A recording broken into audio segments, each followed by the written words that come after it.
한 절씩 교독하고 마지막 절은 같이 읽겠습니다. 이사야서 6장 2절로 8절입니다.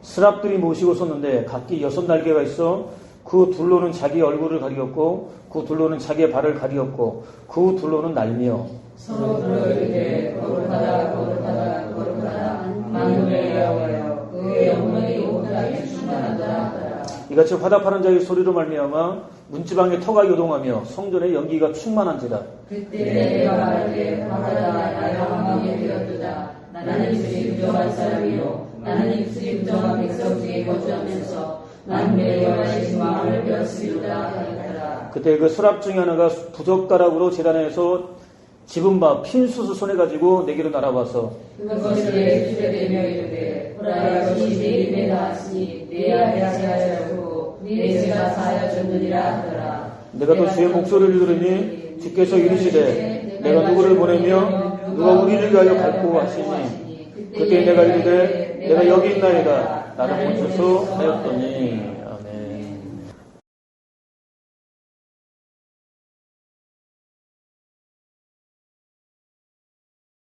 함께 읽은 본문 중심으로 제가 가겠습니다.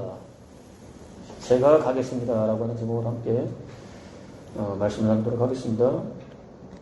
1800년대 조선은 핍박이 극심했습니다. 어떤 선교사도 감히 나설 엄두를 내지 못했습니다. 바로 그때 그는 조선교구의 초대 교구장이 되겠다면서 자원했습니다. 조선으로 갈 만반의 준비를 마쳤습니다. 조선으로 향하는 과정에서 온갖 역경을 만났지만 결코 포기하지는 않았습니다. 자신에게 주어진 길을 꾸준하게 지속적으로 갔습니다. 중국의 한 지역에서는 핍박을 피해서 토굴 생활을 해야 했습니다. 힘들고 어려운 상황이기 때문에 진짜 토굴을 파고 들어갔다고 하는 거죠. 거기서 견디기 힘든 두통을 만났습니다. 두통을 갖게 된 거죠. 뇌의 안쪽에 있는 가느다란 혈관이 터지면서 출혈이 일어나는 뇌일혈이었습니다. 때로는 도무지 견딜 수 없는 심각한 메스꺼움과 함께 구토가 반복이 되었습니다. 뇌일혈로 인한 메스꺼움과 구토였습니다. 조선 선교를 포기하고 본국으로 돌아가는 것 말고는 치료할 방법을 찾을 수가 없었습니다. 그렇다고 돌아갈 수는 없었습니다. 이미 출발했고 죽기로 목숨을 걸기로 각오했기 때문에 돌아갈 수는 없었습니다. 죽으면 죽으리라는 그런 마음으로 조선을 향하던 어느 날 날씨는 얼음장처럼 추웠습니다. 제가 있던 지역도 영하 36도였거든요. 정말로 추웠습니다. 바람이 불면 아무리 두꺼운 옷을 껴입어도 이 뼛속으로 바람이 들어오는 게 느껴집니다. 그러니까 뼛속이 얼음장처럼 얼어버리는 거예요. 그는 날이 추운 만큼이나 맞닥뜨릴 위험도 적어질 수 있다고 판단했습니다. 날이 추워지면 감시의 시선도 적어질 것이라 생각하는 거죠. 문제는 몸이었습니다. 다시 아프기 시작했습니다. 생각대로 움직여주지 않았습니다. 지독한 추위는 병을 더 악화시켰습니다. 어떤 음식도 소화시킬 수 없었습니다. 비교적 잘 마셔왔던 우유마저도 몸이 받아주지 않았습니다. 무엇이든 먹기만 하면 그대로 토해냈습니다. 천근 만근인 몸을 겨우 추스리고 다시 길을 나섰습니다. 그래도 포기하지 않았다고 하는 거죠. 복음을 위한 하나님 나라를 위한 열정이 그를 이끌고 나갔다고 하는 거죠. 힘들게 중국의 또 다른 지역에 도착했습니다. 이곳에서는 보름 정도 쉰 다음에 기력을 회복하고 다시 조선으로 출발하겠다고 하는 계획을 세웠습니다. 다음날 한 보름 정도 쉬겠다고 한 다음날 그는 오전 중에 독서를 하고 동료들과 함께 대화를 나눴습니다. 아주 편안한 그런 모습이었습니다. 지켜보는 사람들은 다행이라고 생각하면서 안심을 했습니다. 병이 호전되는 것처럼 느꼈다고 하는 거죠. 저녁에는 식사를 마치고 쉬다가 깨끗하게 면도까지 끝마쳤습니다. 잠시 후 변발, 중국 사람 뒤에 묶는 거 있잖아요. 이렇게 변발을 거의 맞춰가는 순간 갑자기 두 손으로 머리를 감싸 안았습니다. 얼마나 심한지 울부짖었습니다. 조선의 복음화를 위해서라고 한다면 사실 생명까지도 내놓겠다고 하나의 미랄이 되겠다고 작정했던 그는 그렇게 하나님의 부르심을 받았습니다.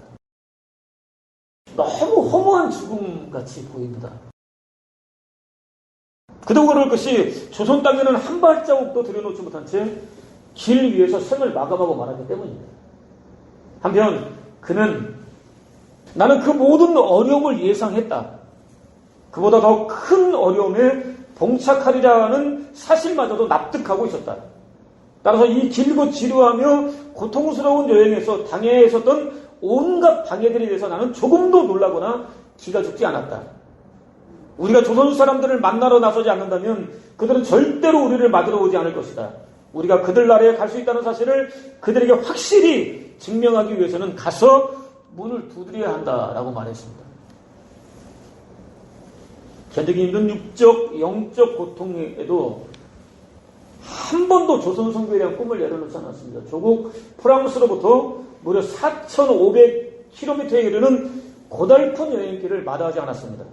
오히려 자신이 나서겠다고, 자신이 하겠다고, 하나님이 동원하시는 그 일 제가 하겠습니다라고 고백하고 나섰습니다. 앞서가신 예수 그리스도의 고난에 기꺼이 동참했습니다.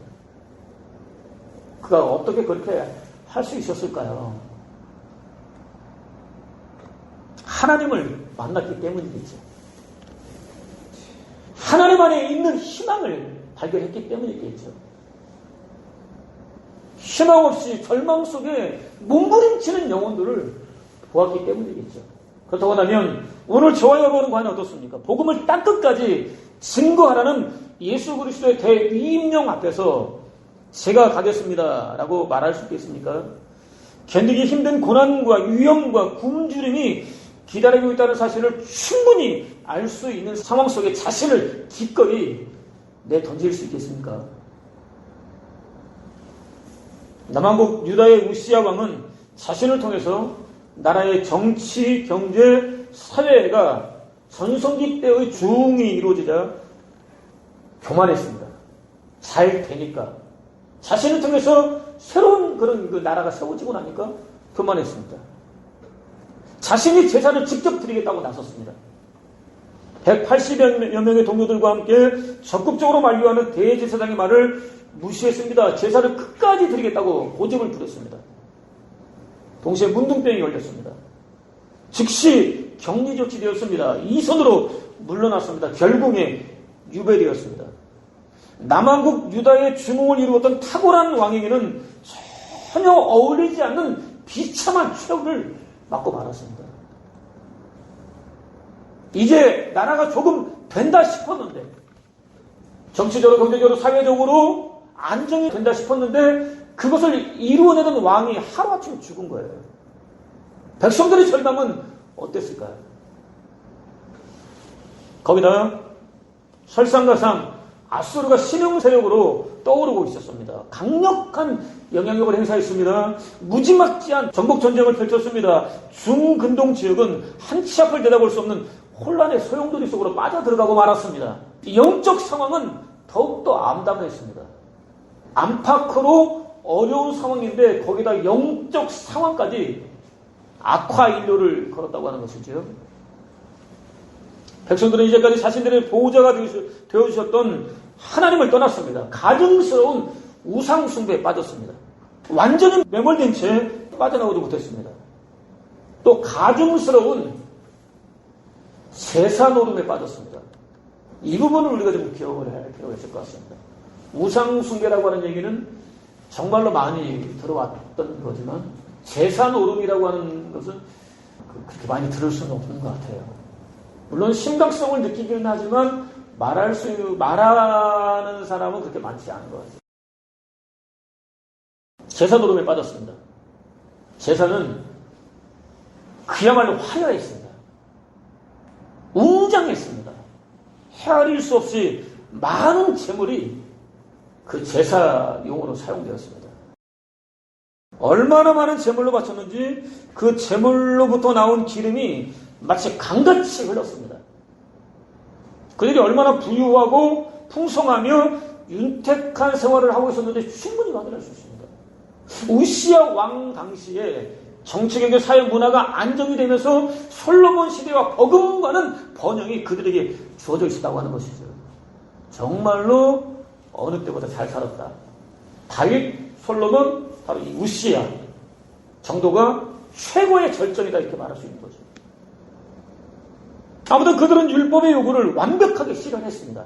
제사에 관한 한 율법이 요구하는 바를 거의 100% 완벽하게 실행에 옮겼습니다. 겉으로 보기에는 도무지 흠이나 부족함을 전혀 찾아볼 수 없었습니다. 그러나 정작 중요한 양심은 없었습니다. 그 제사에 양심은 없었습니다. 수시로 나 곧 죄곧 나인 삶을 살고 있으면서도 양심의 어떤 가책도 받지 않았습니다. 그러면서도 하나님께 제사만 드리면 된다고 생각했습니다. 제사만 드리면, 양심의 가책 없이 하나님께 제사만 드리면 그 제사로 된다고 끝낸다고 생각을 했다고 하는 것이죠. 일상 속의 죄를 벌sam아 살아가면서도 하나님께 예배만 드리면 해결된다고 생각하는 사람들이 있습니다. 그러나 그렇지 않음에도 불구하고 그런 풍조가 있었다고 하는 거죠. 그때부터 있었다고 하는 거죠. 지금 우리에게도 있는 풍조라고 할 수 있습니다. 누군가는 그랬습니다. 회개는 현대 교회에서 금기사항이라고 했어요. 회개를 지적하는 것은 현대 교회에서 금기다라고 얘기했습니다. 하나님 경험은 죄의 깨달음부터 시작되는 거거든요. 죄를 깨닫는 순간부터 하나님이 얼마나 필요한지 알게 되는 거거든요. 근데 그 회개가 금기사항이 되어버린 세상. 그러면서 어떤 양심의 가책도 받지 않으면서 제사만 드리면 해결될 수 있다고 생각했습니다.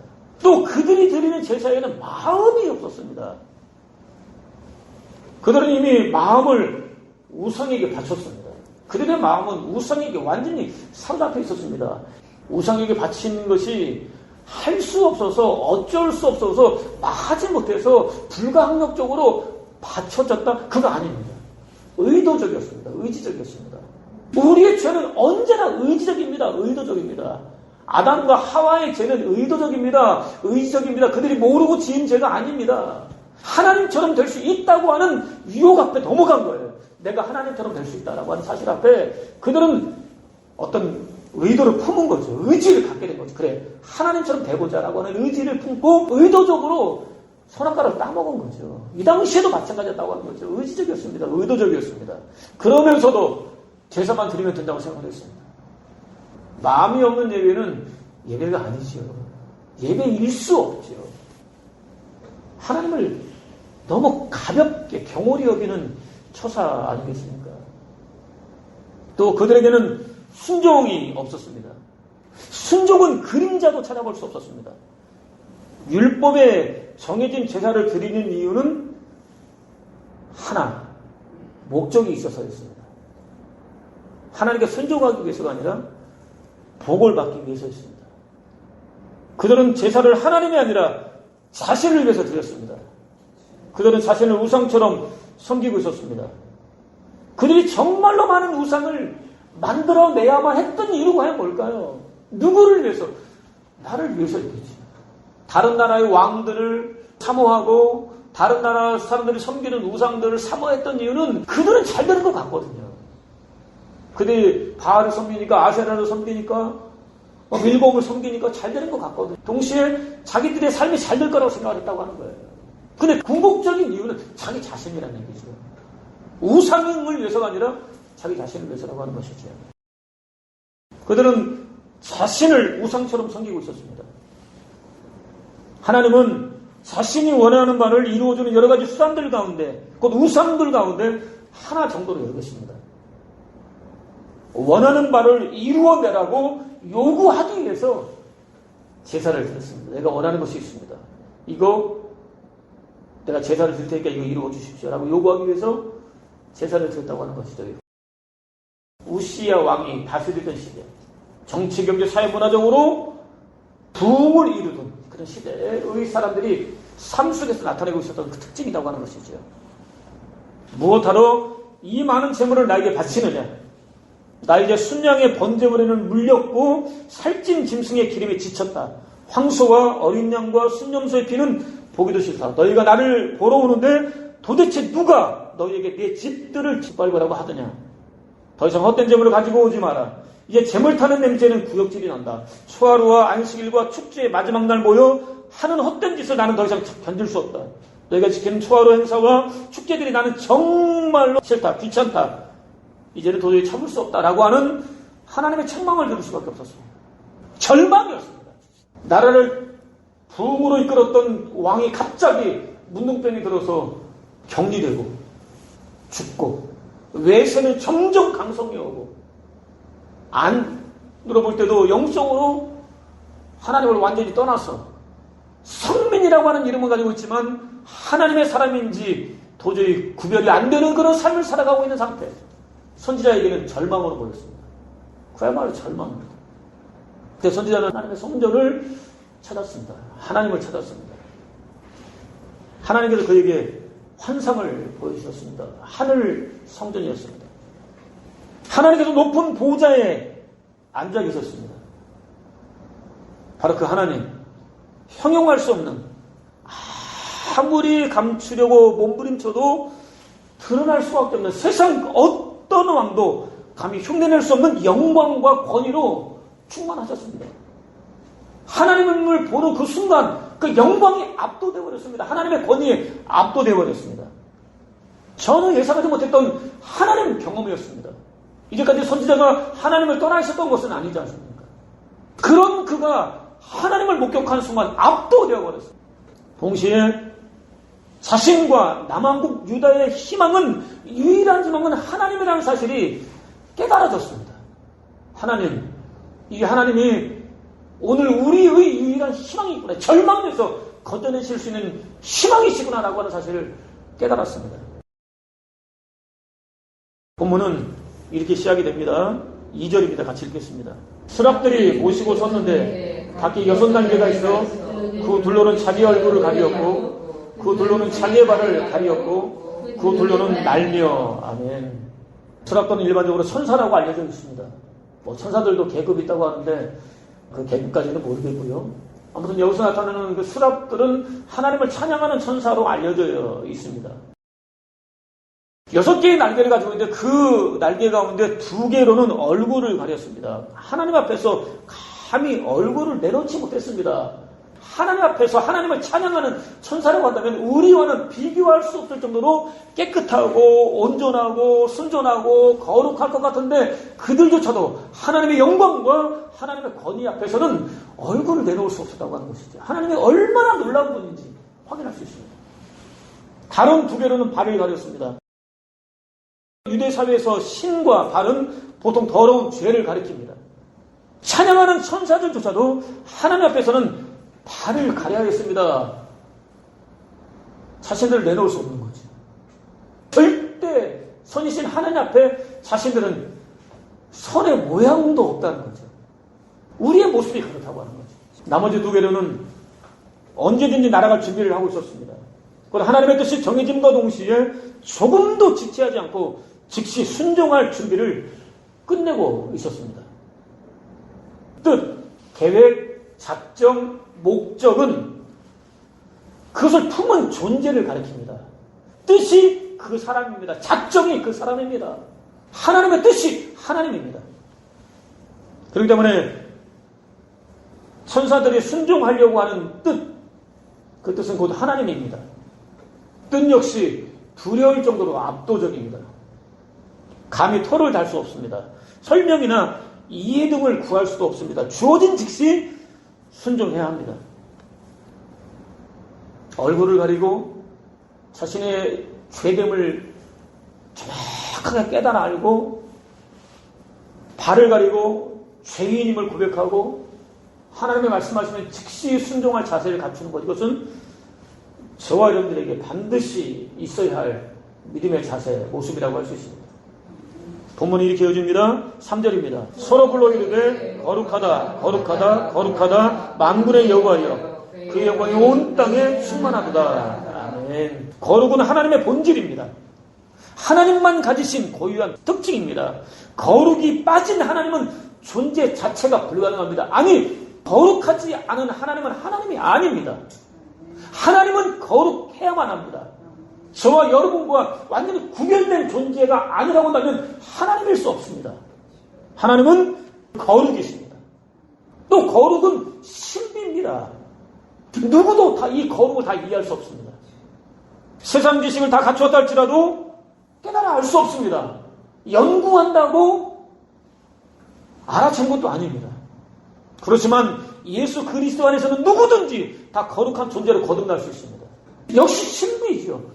우리가 거룩해진다는 게 우리 안에는 여전히 죄가 가득한데 우리 육신은 여전히 연약한데 죄에 취약하고 죄의 경향이 있고 죄만 보이면 나도 모르게 반응하는 것이 우리의 몸인데 그런 몸을 가지고 우리가 거룩해질 수 있다는 거예요. 어디서 예수 그리스도 안에서는 가능하다는 거죠.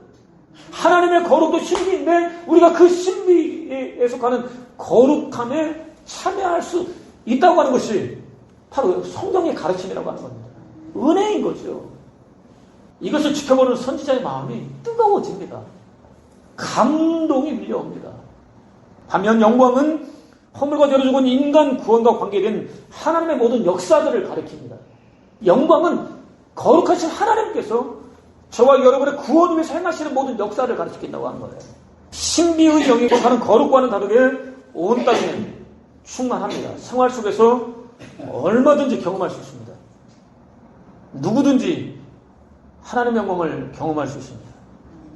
물론 하나님께서 허락하실 때 가능한 일입니다.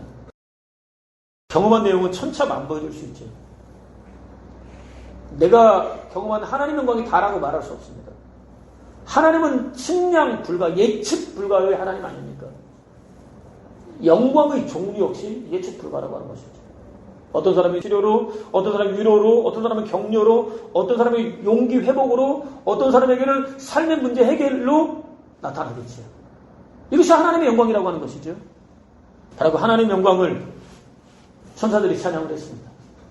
본문은 이렇게 이어집니다. 4절입니다. 같이 읽겠습니다. 이같이 화답하는 자의 소리로 말미암아 문지방의 터가 요동하며 성전의 영기가 충만한지라. 아멘. 천사들은 서로 화답하며 하나님을 찬양했습니다. 찬양에는 힘이 넘쳤습니다. 하늘을 울렸습니다. 선지자가 서 있던 성전 문지방의 터가 흔들릴 정도로 힘이 넘쳤습니다. 동시에 성전의 연기가 가득 들어찼습니다. 신에 사는 연기가 자욱하였다. 여호와께서 불 속에서 내려오셨던 것이다. 가마에서 뿜어나오듯 연기가 치솟으며 산이 송두리째 뒤 흔들렸다. 아론은 속죄제와 번제와 화목제를 모두 드리고 내려오며 백성에게 복을 빌어주었다. 그러자 여호와의 영광이 온 백성에게 나타났다라는 증거에 따르면 터가 흔들리고 연기가 충만한 것은 모두 하나님의 임재를 가리킵니다. 하나님께서 천사들의 찬양을 예배를 받으셨다는 의미입니다. 그렇습니다. 하나님께서는 당신이 받으실 수 있는 예배를 드리는 장소에 친히 임하십니다. 예배를 받으셨다는 증거를 확실하게 보여주십니다. 저와 여러분의 예배를 받으셨다는 증거 가운데 하나가 은혜 아닙니까? 감동 아닙니까? 뜨거움 아닙니까? 하나님에 대한 열정 아닙니까? 하나님이 무엇이나 말씀하시든지 순종할 수 있는 자세 아닙니까?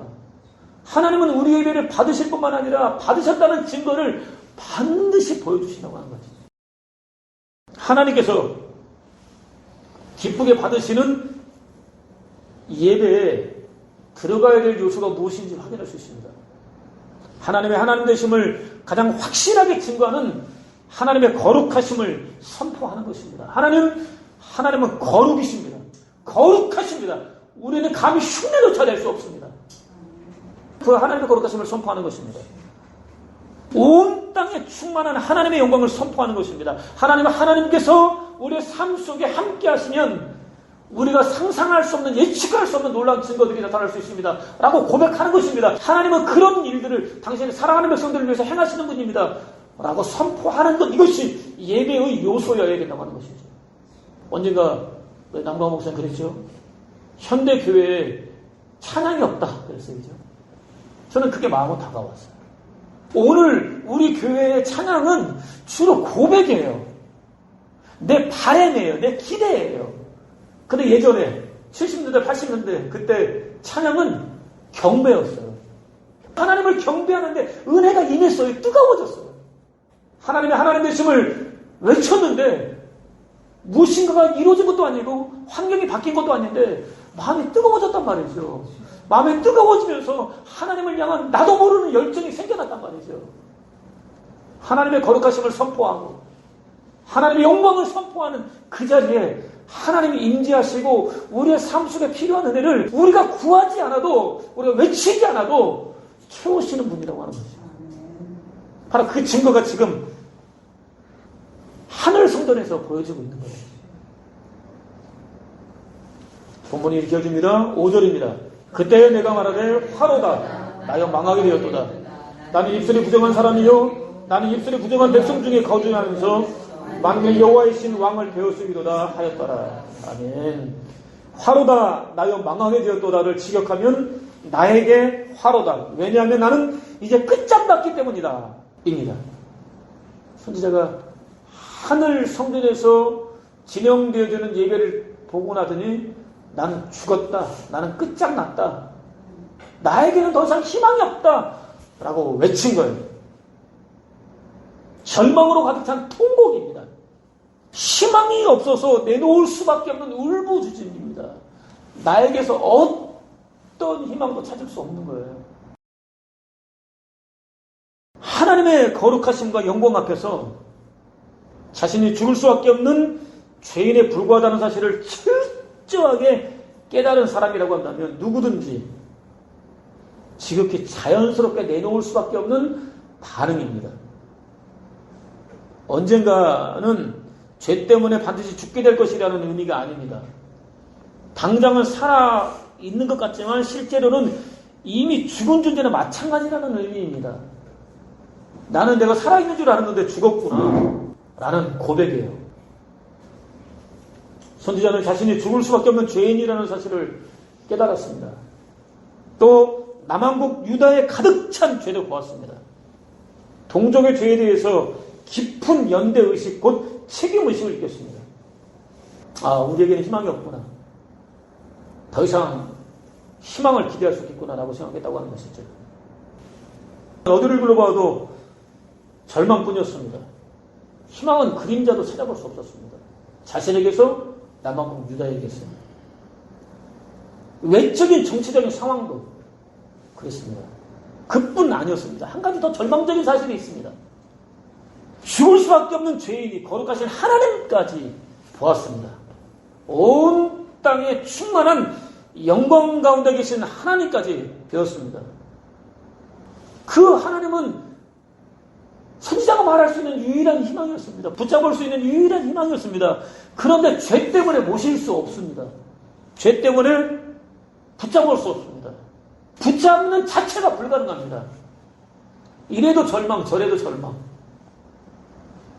더 이상 희망이 없다고, 망했다고 외칠 수밖에 없는 거죠. 안팎으로 희망이라고 하는 것은 그림자조차 찾아볼 수 없는 그런 상황. 본문이 이렇게 읽힙니다. 6절로 7절입니다. 같이 읽겠습니다. 그때 그 수락 중에 하나가 부젓가락으로 제자리에서 주는 바 핀 숯을 손에 가지고 내게로 날아와서 그것을 내 입술에 대며 이르되 보라 이것이 내 입에 닿았으니 내 악이 죄하여졌고 내 죄가 사하여졌느니라 하더라. 아멘. 선지자가 통곡하는 동안 절망 중에 몸부림치는 동안 천사 하나가 단으로 날아갔습니다. 불집게를 집어들었습니다. 뜨겁게 타고 있던 숯을 하나 집었습니다. 여전히 통곡하고 있었던 선지자의 입술에 가져다 대었습니다. 선지자의 죄가 완전히 사라졌다고, 선지자에게 하나님의 용서가 임했다고 선포했습니다. 자신의 죄 앞에서 절망하며 몸부림치는 영혼들에게 부어지는 하나님의 은혜입니다. 하나님은 자신의 죄를 깨닫고 인정하며 고백하며 통곡하는 자들을 그냥 버려두지 않으십니다. 기꺼이 용서하십니다. 깨끗하게 당신의 거룩함을 닮은 존재로 재창조해 주십니다. 한편 선지자가 자신의 죄를 사함받는 과정에는 짐승을 잡고 피를 흘리는 제사 자체가 없습니다. 장차 예수 그리스도의 죽음을 통해서 얻게 될 구원에 대한 예표입니다. 제사를 드린다고 희생하고 헌신한다고 밤낮 가리지 않고 힘에 지나도록 봉사한다고 해서 죄를 용서받고 구원에 이르는 것이 아닙니다. 하나님 나라를 선물로 받는 것이 아닙니다. 그것들은 하나같이 자신의 죄가 얼마나 더러운지 깨닫고 그 죄로부터 용서를 받은 들과 자연스럽게 나타나는 반응이어야 합니다. 유일한 희망을 맛본 사람들의 삶 속에 나타나는 두드러진 특징이어야 합니다. 예배는 결과라고 하는 거죠. 희생도, 봉사도, 헌신도, 수고도, 구제도, 선교도 다 하나님을 위한 어떤 행위든 그는 결과라는 얘기죠. 그 전에 있어야 될 게 있습니다. 은혜입니다. 죄로 인해 죽을 수밖에 없었는데 그 죄로부터 건짐을 받은 거예요. 영원한 희망 대신 하나님을 모시게 된 거예요. 그 사실에 의한 결과가 봉사라고 하는 것이죠. 아무튼 하나님께서는 자신의 죄 때문에 절망하는 선지자를 용서해 주셨습니다. 거룩하게 구별해 주셨습니다. 선지자는 비로소 그림의 떡처럼 여겼던 그림의 떡이었죠. 하나님의 희망인 거 알겠는데, 하나님 붙잡아야 된다는 사실을 알겠는데 가까이 다가갈 수 없는 자신을 보면서 절망했었잖아요. 그야말로 하나님은 그림의 떡이었죠. 바로 그 그림의 떡이셨던 하나님을 붙잡을 수 있었습니다. 마음에 모실 수 있었습니다. 아니, 하나님이, 희망이 스스로 그의 마음으로 파고들었습니다. 견고하게 자리를 잡았습니다. 선지자가 주어진 사명을 감당하는 내내 한순간도 떠나지 않았습니다. 오늘 저와 여러분이 무엇인가 하나님을 위해서 하고 있다고 한다면 우리 스스로 결정한 바가 없다고 할 수는 없지만 하나님이 하게 하시는 겁니다. 하나님이 우리의 마음을 움직여주시는 것입니다. 깨닫게 하시고 일하게 하시는 겁니다. 그렇기 때문에 우리는 아무리 탁월한 능력을 행사했다 할지라도, 업적을 쌓았다 할지라도 나를 말하지는 말아야 되는 거죠. 내가 나를 이라고 하는 말이 나와서는 안 되는 거죠. 하나님께서 죄를 깨닫게 해주실 때, 죄를 보여주실 때 망설이지 말아야 합니다. 주저하지 말아야 합니다. 솔직하게 고백해야 합니다. 구체적으로 회개해야 합니다. 그렇게 하시는 이유는 용서해 주실 준비가 끝났다는 것을 보여주시기 위한 것이기 때문입니다. 용서해 주실 준비가 끝났기 때문에 알게 해주시는 거거든요. 본문은 이렇게 마무리됩니다. 8절입니다. 같이 읽겠습니다. 내가 또 주의 목소리를 들으니 주께서 이르시되 내가 누구를 보내며 누가 우리를 위하여 갈고 하시니 그때 내가 이르되 내가 여기 있나이다 나를 보셔서 하였더니. 아멘. 마음 중심에 하나님을 보셨습니다. 세상 어디에서도 찾을 수 없는 유일한 희망을 품었습니다. 드디어 품었습니다. 동시에 바로 그 희망을 전할 일꾼을 찾으시는 하나님의 마음이 고스란히 느껴졌습니다. 80년 나는 찾았네 여의도 집회에 참석했습니다. 고등부 봉사요원으로 열심히 봉사했습니다. 중국 아예 몰랐고 북한 아예 몰랐습니다. 봉사해야 된다고 하니까 봉사했던 것 같습니다. 지금 보면 그렇습니다. 근데 그때 하나님께서 제 마음에 중국을 주셨습니다. 북한을 주셨습니다. 그 이후로 지금까지 빚진 마음이 사라지지 않습니다. 빚진 게 없는데 빚졌다는 생각이 떠나지 않는 거예요. 그들에게 제가 뭔가 아쉬운 것, 구한 것도 없는데 제가 빚졌다는 그런 느낌이 드는 거예요. 하나님의 마음이 제 마음에 들어온 거겠죠. 저는 이렇게 표현할 수밖에 없을 것 같아요. 그냥 깨달아진 거예요. 알게 된 거예요. 아, 내가 가야 할 곳은 중국이구나. 북한 사람들을 위해서 일해야 되는구나. 라고 하는 것이 깨달아졌고 저로 하여금 그 일을 하게 하나님이 만드셨다고 하는 것이죠. 하나님의 마음이 이 희망, 국내적으로나 국외적으로 절망, 영적으로도 절망 속에 몸부림치고 있는 당신 백성들에게 당신을 주셔야 되겠다고 하는, 진짜 희망을 심어주어야 되겠다고 하는 하나님의 뜨거운 마음에, 간절한 마음이 선지자에게 느껴진 거예요. 너무나 간절했습니다. 열정으로 불타오르고 있었습니다. 다시 말씀드리지만 하나님께서 선지자에게 직접 말씀하지 않으셨습니다. 하나님을 마음 중심에 모시고 나니까 자연스럽게 깨달아 알아졌습니다. 자기도 마음에 뜨거웠습니다. 조금도 지체할 수 없었습니다. 하나님, 제가 여기 있습니다. 제가 가겠습니다. 저를 보내주십시오라는 소리가 자기도 모르게 튀어나왔습니다. 자기도 모르게 튀어나왔습니다. 자신에게 감당할 능력이 있고 업보를 따져볼 겨를이 없었습니다. 먼저 집에 가서 아버지 장례를 치르고, 먼저 집에 가서 식구들과 작별 인사를 나누고, 먼저 무엇을 해결해 주시면 제가 당신이 원하는 바를 행하기 위해서 가겠습니다라고 요구할 여지도 없었습니다. 하나님의 마음이 느껴지는 순간 알았습니다라고 고백했다고 하는 거죠. 하나님께서, 그의 마음 중심에 자리를 잡으신 하나님께서 영원히 사라지지 않을 희망이 그를 그렇게 자원할 수밖에 없도록 이끌어 주셨습니다. 사명을 감당하는 동안 마치 파수꾼처럼 그의 마음을 지켜주었습니다. 저는 이사야의 선지자로서의 사역 가운데 가장 이해 안 되는 부분이 뭐냐면, 하나님이 그를 빨가벗겨가지고 생활하게 하신다는 거예요. 하나님이 선지자에게 벗으라고 말씀하시고 선지자에게 요구하신다는 거예요. 선지자가 그 말대로 따른다는 거예요. 순종할 때의 선지자 마음속에 무엇이 있었을까요? 하나님 아니겠습니까? 하나님의 이 은혜 아니었겠습니까? 진짜 희망 되시는 하나님이 그의 마음속에 있었기 때문에 그 부끄러움을, 창피를 무릅쓰고 하나님 말씀에 순종할 수 있지 않았겠습니까? 그의 마음에 평생 파수꾼처럼 하나님의 은혜가, 희망이 지켜주고 있었다고 하는 것이죠. 하나님은 아마 너에게 주어질 일이 어렵고 힘들지 몰라, 그렇지만 너는 해낼 수 있을 거야 라고 말씀하시지 않습니다. 하나님은 그렇게 말씀하지 않습니다. 절대로 우리에게 간청하지 않으십니다. 단지 초청하실 뿐입니다. 그 초청에 저와 여러분들이 할 수 있는 대답은 제가 가겠습니다. 제가 가서 오늘 저를 새롭게 만들어주는 희망을, 충만한 희망이신 당신을 절망 속에서 몸부림치고 있는 영혼들을 향해서 기꺼이 외치겠습니다. 뿐입니다. 이 고백뿐입니다. 하나님을 품으면 지극히 자연스럽게 되어지는 일입니다. 절대 희망을 맛보고 나면 그냥 되는 일입니다.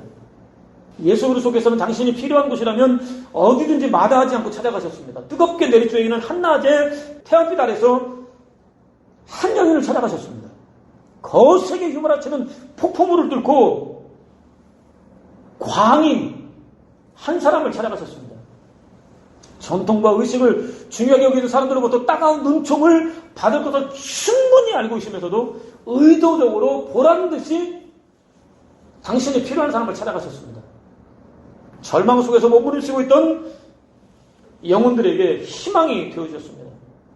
너희는 온 천하에 다니며 만민에게 복음을 전파라는 사도의 증거대로 당신이 하셨던 그 일을 저와 여러분에게 맡겨주셨습니다. 누가 순종할 수 있겠습니까? 누가 갈 수 있겠습니까? 누가 제가 가겠습니다라고 고백할 수 있겠습니까? 하나님 만난 사람입니다. 하나님 경험한 사람입니다. 절망 속에 몸부림치고 있는 지구촌에 단 하나밖에 없는 유일한 희망이신 하나님을 경험하면 가지 않고는 견딜 수 없습니다. 오늘 자신의 죄를 돌아볼 수 있을 뿐만 아니라 철저히 회개하고 하나님을 경험하는 복된 은혜가 저와 여러분에 있기를 바랍니다. 그 은혜가 이끄신 대로 순종함으로 말미암아 절망 속에서 몸부림치고 있는 영혼들을 진짜 희망으로, 소망으로 인도하는 복된 삶을 사는 저와 여러분 되시기를 주님의 이름으로 축원을 드립니다.